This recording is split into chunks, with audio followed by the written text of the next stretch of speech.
All right, we are unboxing something awesome. If you've taken a look at the title of this video, you probably already know what it is, but I am totally stoked. This is something I was able to pick up. While it's not, while it was on the pricier side, it was still something that was in a decent range, and so I'm really excited. Hopefully in good condition. Per the images, it looked like it was in a good space. All right. Using the magical opening device.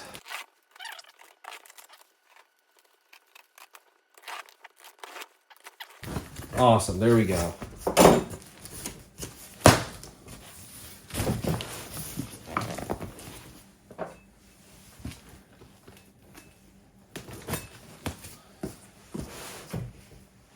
All right. Well packed. This is very well done, with very nicely carved out sections. You can probably tell from the keyboard and mouse, especially this mouse angle, where we're going with this guy. This does appear to all be original. Now, is it a little dirty? Yes, it could definitely use a cleaning. Could it use a retro bright? Absolutely. But we have a keyboard, we have a mouse, and now we have the computer itself.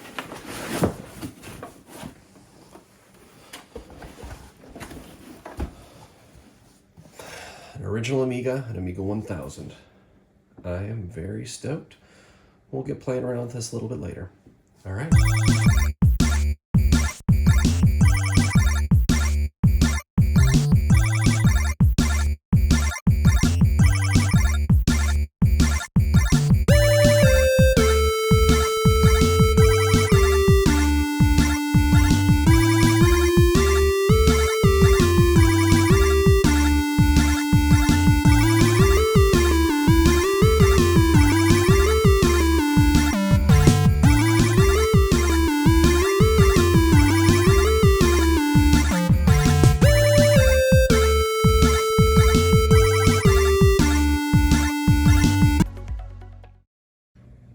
Greetings. Well, that Amiga 1000 after the unboxing, this is looking pretty okay. I gave it a little bit of a wash, and as you can see, it still looks pretty good. We'll do a little dig on the inside and see if we can't see what it's made out of. I've looked into these a bit. They're a bit interesting on the inside, so we'll take a look at that. We'll disassemble it, take it apart, and just check it out generally. All right, we have a mouse. The mouse is cleaned. The cord was like crazy sticky. As you can see, it's still pretty kinked, but it was like this gross sticky kind of feel. So took a magic eraser to both the mouse, not too heavily. I wasn't too aggressive with it. And then just get the cord. The cord is a lot better feeling now. So this is excellent. The nice thing is this is an original Amiga 1000 mouse, the nice angle mouse. Super cool. There are a lot of these that are missing either their mice or their keyboards, and in this case we have the keyboard as well, which is this. I need to disassemble to take the keys out and scrub them down. I did a quick wipe down just on the surface, but as you can see, if you can take a look at there, on the sides of the keys, these things need to get really cleaned up. And it is yellow as all get out. Interestingly, how much the keyboard yellowed versus the case of the computer. Maybe they aren't exactly a matched pair, who knows, I'm not sure. Cool, interesting thing, on the back side of the keyboard, I was looking to try to take it apart and just scrub it a little bit, but I was surprised to find these little plastic covers covering up the scrolls. Interesting. I mean, this computer, this is a really robust computer. It's interesting to do the comparing and contrasting of this computer versus my favorite and what I'm accustomed to, the Atari 520 ST. The Amiga 1000, this is solid. It's a cool design, very clever, thoughtful. from an external perspective. Internally, these things are pretty wonky. This is, from what I've seen, it'll be pretty interesting to take a look at this. On the plus side, you know, if you take a look at the sides here, all right, obviously here's where the 256K RAM expansion goes, and there is one in this, which is great. But then on the other side here, I mean, this is awesome. I mean, it still has its little cover for the expansion slot, but that they actually even thought of having an expansion slot here on this guy. I think that's a really, really nice feature, in addition to just some of the foresight for the Amiga systems in particular, especially in comparison to the Atari 520 ST. That was a direct comparison. I've seen a lot of people comparing, you know, 1040 STs or STEs or STFs versus Amiga 500s, which really, in the late 80s, that was where it was, right? But the interesting thing is both of these systems started their lives in a very different way, right? If you look at an Amiga 500 versus a 520 or 1040 STF with the floppy drive on it, there are some differences, but they're a lot more similar in structure, look, form, and fit than the Amiga 1000 or the original Amiga and the Atari 520 ST. Bring out the 520 ST just to side-by-side comparison. I mean, just a totally different ballgame. Home kind of computer versus, you know, semi-professional kind of computer down here. I mean, this is, keyboard feels nice versus mushy keyboard. I mean, this is a great computer. Again, the inside is very interestingly different, right? Again, we'll talk about it a little more as I dig into the Amiga, but interestingly enough, at least from what I've seen on the NTSC versions, and I'm sure we'll see that with this as well, this looks more like a prototype. The Amiga looks almost like a prototype with that crazy daughter board on it. It's just nuts. Whereas the 520 ST, to be frank, looks more like a finished product from the main board, circuit board perspective. I'm not saying functionality or anything like that. I'm just simply saying if you were just to compare the main board versus main board. Interesting comparison. All right, so let's dig into that and take a look at this Amiga 1000. All right, let's flip this guy over first off.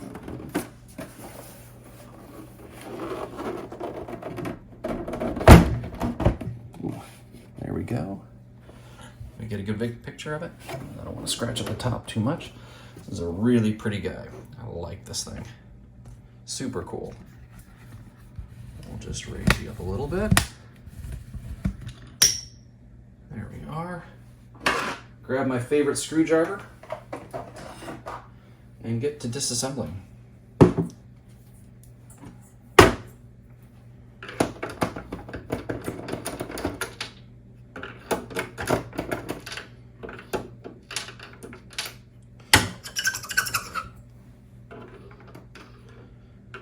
Come on. It'll fall out. There we go, I got you out. No screw in that one. We're missing one screw. Darn it.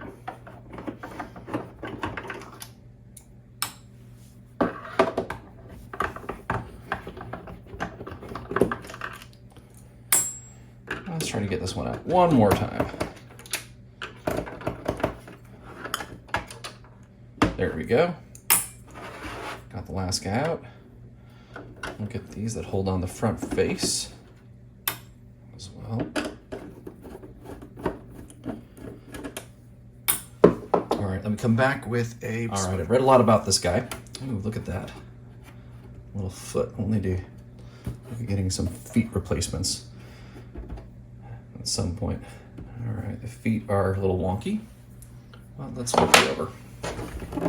Because from what I've seen on the disassembly, you need to flip it over.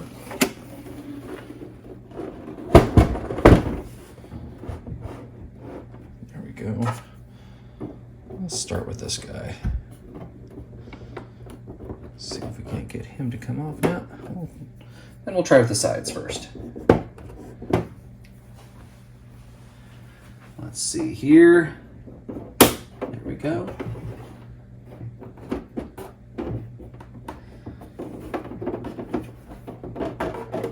There we go. All right, good. We got it up on this side. We'll do the same over here. Should be pretty easy to do that. There we go.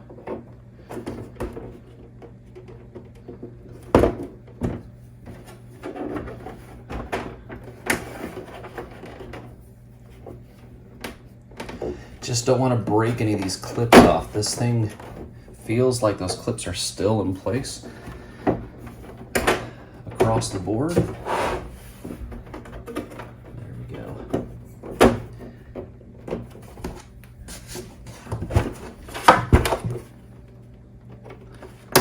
There we go. All clips disconnected. Let's take a look at the sides. Clip 1, still in place. Clip 2, still in place. Let's take a look at these clips, make sure they're still good. Yeah, still good. Ooh. This one's looking a little rough. All right, need to be careful with that guy. All right, whew. This thing is a monster. All right, look at that. Both clips still in place, very good. We have our RAM expansion here. We'll need to get that off before we can go any further, before we try to take the front fascia off.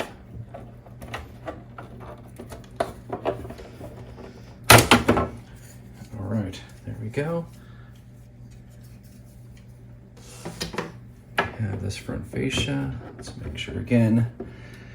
It looks like we're binding up over here. I don't want any, oh, whew, good. Anything to break. All those clips all look good, very good.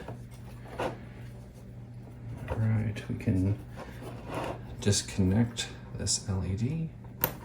Pop you out, very good. On this side, let's see about popping this guy out as well.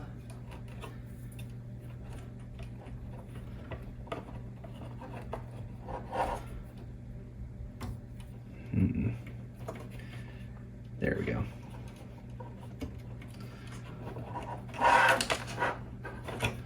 Of course, don't want to break anything. Oh, these things are so,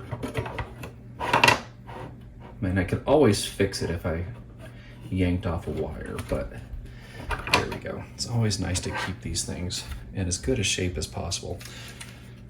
All right, this is looking good. Oh, interesting. I wonder where that came from. I'll figure that out. All right, now we have the shielding on this thing. And there are a whole, yeah, look at that. Look at all those screws back there. So there's the screws here on the top. I'll just get a different tray to put these all in. Here we go. Definitely someone's been in here before. We're missing a screw there.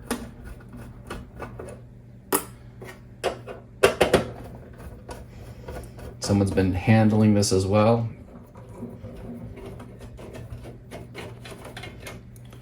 I guess if I really, really wanted to, I could sand this thing down, spray it up or whatnot. Wow. Those are big screws in the back.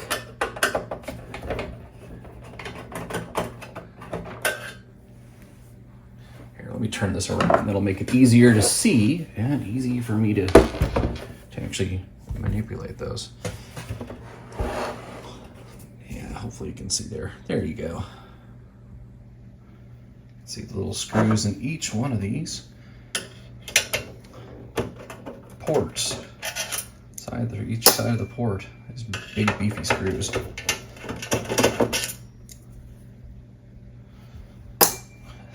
the shielding isn't going anywhere if it doesn't want to.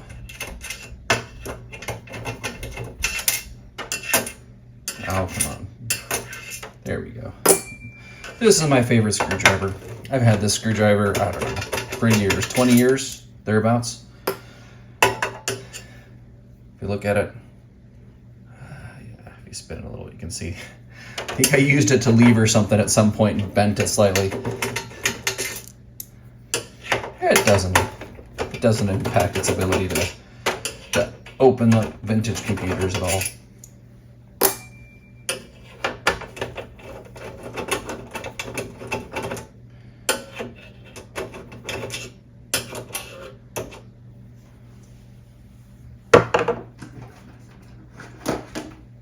All right, come on.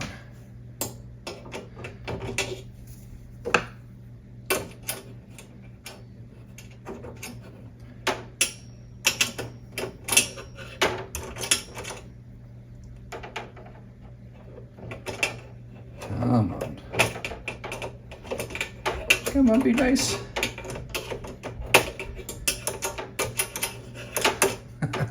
All right, I give up. It'll come out with the shielding. There we go. That's nice there.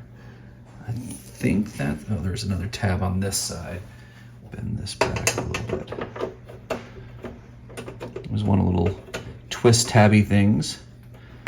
Need to get that open so that I can pull the case up a little bit. Or not the case, but the shielding. There we go. Look at that. We pause for a second. All right, one of my boys is raiding the pantry. I need to figure out if he was going to spoil his dinner or not. Let's see here. There we go. Boom. Just make sure there's nothing attached. Oh, there's that screw I was talking about. The stubborn guy. All right. Nice little fingerprints from the last time someone was in here. All right. This is kind of crazy. I mean, not kind of crazy. It is crazy. That daughter board. I don't know. Can you see it very well? I think you can. I mean, with the Atari ST, you just have a couple ROM chips, right?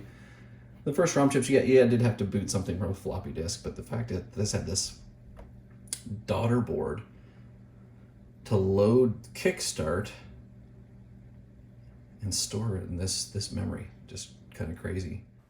So this is me a few days later, having been using this computer a little bit, playing around with it, reading a little more about it as I've been going along, and it seems like the inclusion of this daughter board and this functionality, you could call it for lack of a better term, this allows for this Amiga to be able to use an upgraded version of Kickstart and Workbench without having to open up the computer and replace ROMs. I think that's actually a pretty clever, pretty cool idea. I can't say that the cost and complexity associated with this daughter board was probably warranted for that, for the benefit, at least nowadays, retroactively. Back in those days, perhaps that was an awesome thing. But at the end of the day, pretty cool, very interesting, kind of quirky. Well, let's get to taking it off.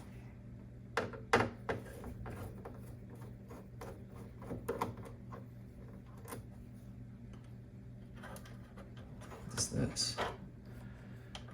Oh, it looks like a ground wire. Interesting. All right, that's that. Okay, screw number 2. Okay, so remember, these have little rings around them.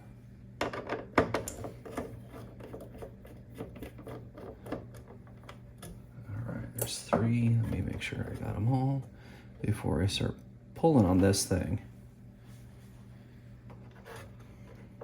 Let's see here. Just looking down underneath. Okay, we got pins here. Pins here. You know what? I don't know if I want to take that thing off. This thing is with those super long pins underneath. Let me see if I can't get a better view. Actually, I think I can take this back part off.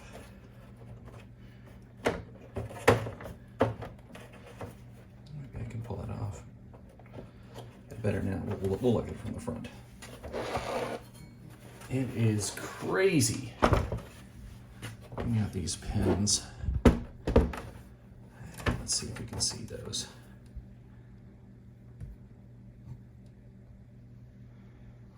Man, I don't know if I ever want to take this thing off. This would be a nightmare to get back in place and not bend a pin or do anything crazy. Wow. Yeah, like I said, the computer is solid as all get out. This is an awesome computer, but this daughter board business, and tell me in the comments as to why it is awesome or why it's better than what I found in my 520 ST, but this just looks janky and kind of prototypey. I know from what I've read, both computers are really rushed. You know, the nice thing with the Amiga, they didn't rush on the materials. They didn't rush on the nice deluxe chipsets that they had. It just rushed on this side. Again, if you know why they went with this approach as opposed to just actually ROMs on the board, let me know. I'd love to have a better understanding. I am not an Amiga expert. I am not an Amiga expert by any stretch of the imagination. I pretend to like them. I love Amigas. I think they're awesome, but I am not an expert in any way, shape, or form. All right, so we have floppy drive. Floppy drive looks okay. Maybe I should take this power supply out. Do I want to take it out? Part of me says yes, part of me says no. You know what? I'm gonna try it. It was sold to me as tested working. I saw it working. I'm going to boot up. Actually, you know what? Why don't I just power it on and check the voltages briefly? If there's anything wonky, I'll just flip it off real quick. All right, let me get back. All right, here we go. Let's plug this guy in and see what it tells us from a voltage standpoint. All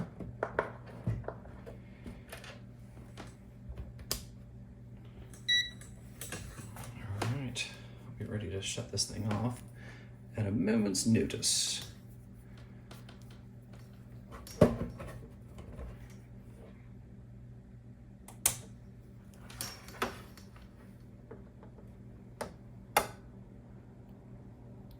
5.16 volts, 3.5 volts. Weird. 11.99 minus 5, 5.16, 3.5. Okay. I don't know if 3.5 is an intentional voltage. We'll figure that out. All right. Floppy drive sounds like it's looking for a disk, so I'm gonna do some research about that 3.5 voltage. That seems like a weird voltage. All right, perfect. This gray line is not a voltage. There you go. It's actually either 60 hertz or 50 hertz. So in my case, it would be 50 hertz. Perfect.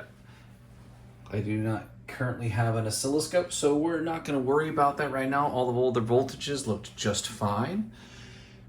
So let's try plugging it in and connecting it. I'll leave it disassembled for the time being. Let's put the RAM on.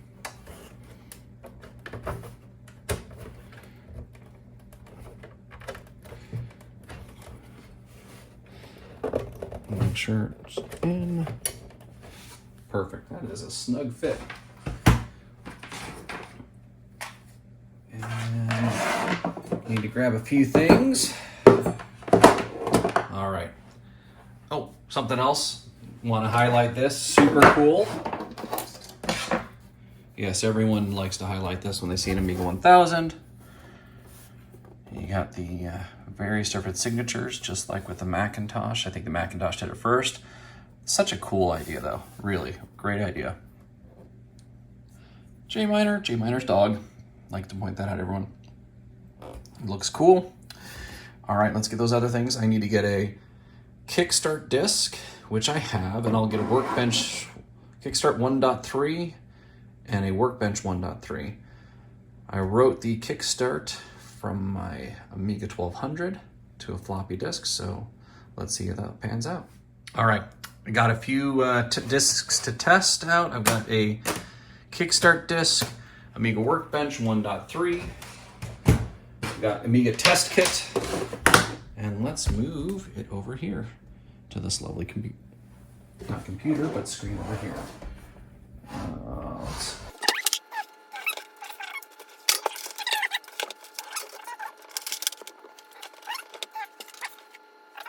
move over here.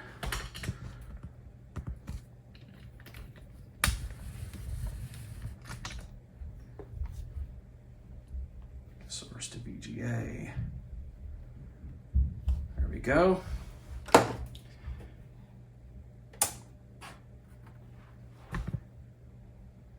Oh yeah, I need to plug the thing in. Ah, lovely. There it is.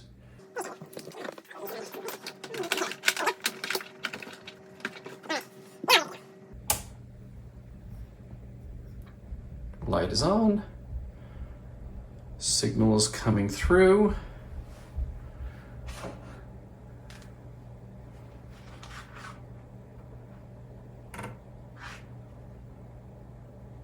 Oh, good, good, good. That is awesome. My Kickstart 1.3.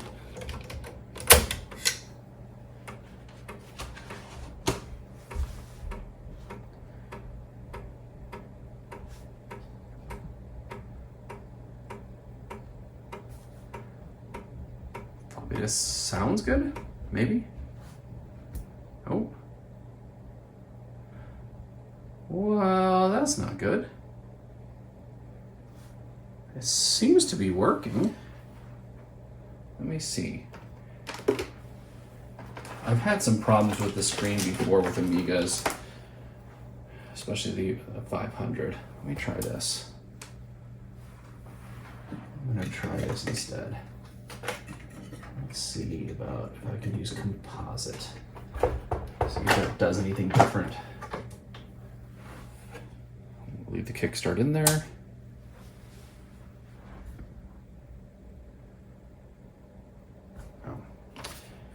I need to change the source.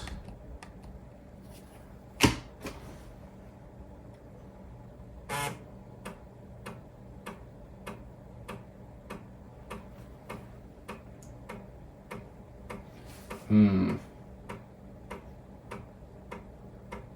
I need to change this. Again, this is on this video right now. Let's change it. There we go. Okay. All right. That is weird. It doesn't like... No, I guess it's not that weird. All right, let's try the... Let's go into the Amiga test kit next. See what works and what doesn't work.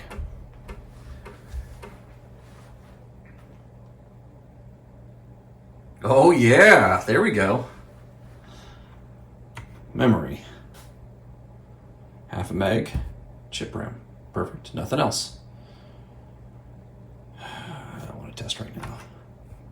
Let's do the keyboard, make sure the keyboard, everything seems to be working.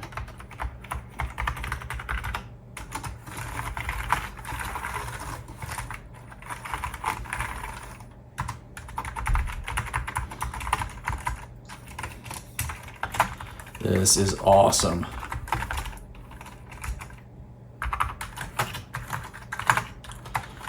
Well, the numpad's a little bit different. It all looks good. I'm delighted. Oh, control left. Amiga. Left alt. There we go. Floppy drive's obviously working.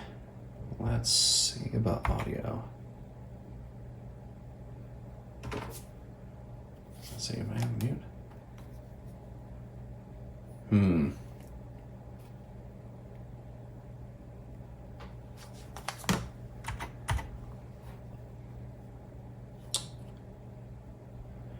Oh, it might be trying to get that from the HDMI signal. Yeah, that's probably what it is. Let's see. I want to try something out here.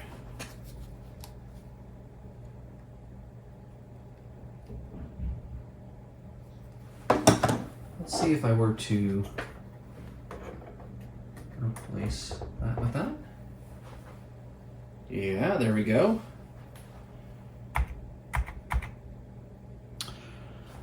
You plugged in? Yeah, you're plugged in. I have to take a look at that and see if I can't. Doesn't seem to be working quite right. All right, let's go up one menu. All right, the screen's working now. Looks good. All right, let's try something else out. I think if I know things, I don't have to use the kickstart again if I just do Control Amiga. All right. Let's see. Of course.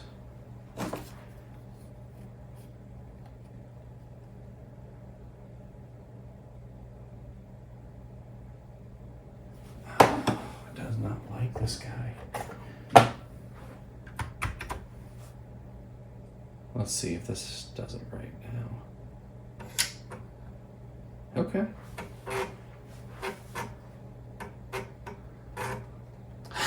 That is weird. It really does not like that TV VGA output, or input, whatever you want to call it. I'm gonna try it with a different computer or a different monitor.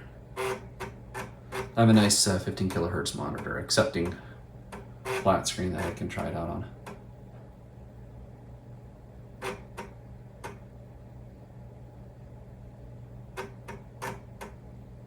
All right, well, we will stop, button this guy back up, and relocate it elsewhere to another screen. All right. You don't want to see me button this thing back up again. I'll be back in a minute. Here we are at a new location. So up top, this used to be my Mega STE, but I figured it was more appropriate rather than having a Mega STE on top of an Amiga 1200. Let's have an Amiga 1000 on top and a 1200 down below instead. This is my 15 kilohertz capable screen. It works pretty nicely in general. Let's see if it works 100% now, as opposed to only partially.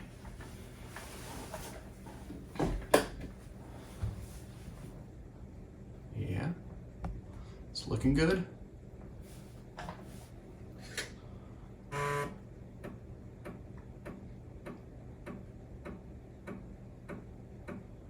Floppy disk is sounding okay.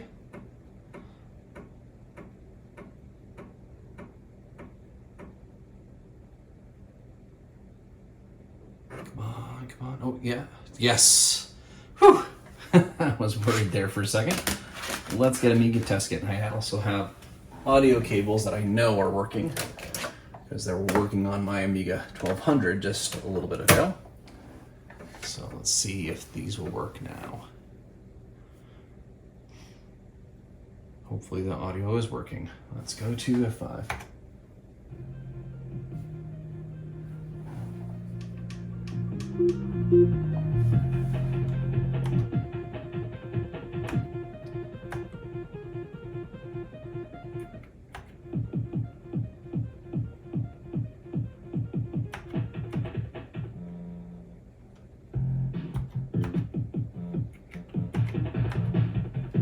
Okay.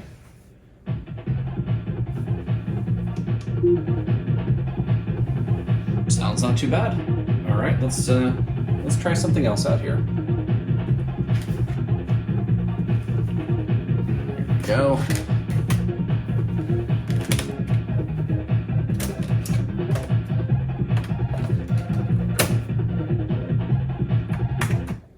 Let's do a little three-finger salute there.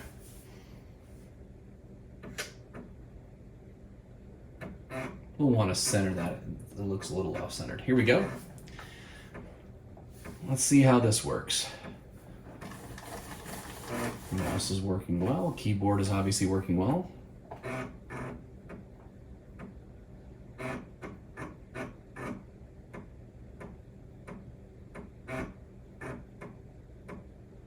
That is a noisy floppy drive. Should probably spend a little time looking at it. Clean it, maybe lube it up a little bit.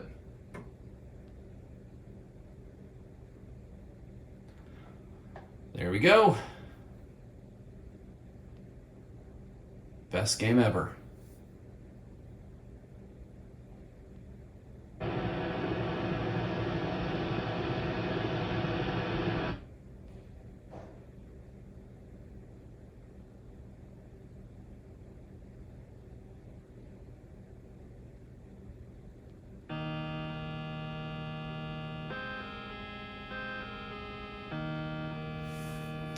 Let's try something else here now.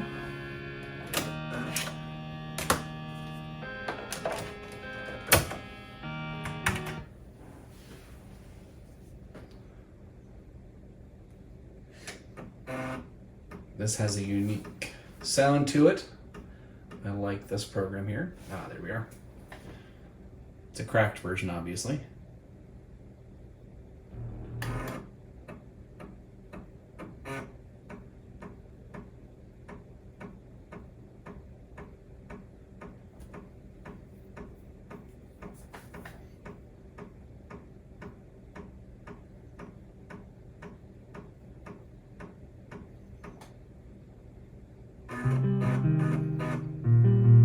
There we go.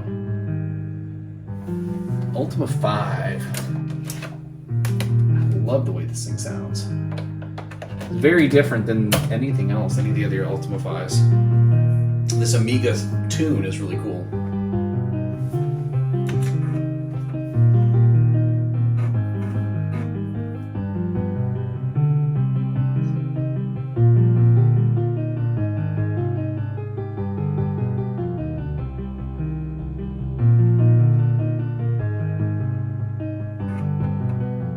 And yes, I'm a little obsessed with the Ultima games.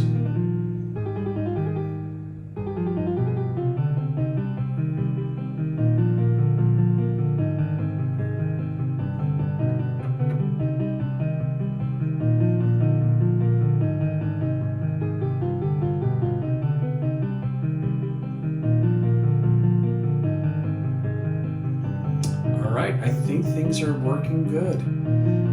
We'll see about if there's any need for an upgrade of some sort. Let me turn down that volume there. There are quite a few potential upgrades, not as many as you have like with the 500, 1200, 600, etc. that exist, but there are a few, and there's some that I'm thinking about, you know, just with regards to, you know, the Pasiero, whatever it's called, that upgrade, giving you the hard drive capability. There's also the rejuvenators. Those look really pricey, although that might be something I may eventually want to do, as well as a Pi Storm. We'll take a look and see what might come up. Future content possibly as well. See what's out there. All right. Thank you very much. I hope you enjoyed this intro to the awesome Amiga 1000. Love these computers. They're a blast. Really, really are. Have a fantastic day. Like and subscribe if you enjoy the content and want to see some more. Thank you.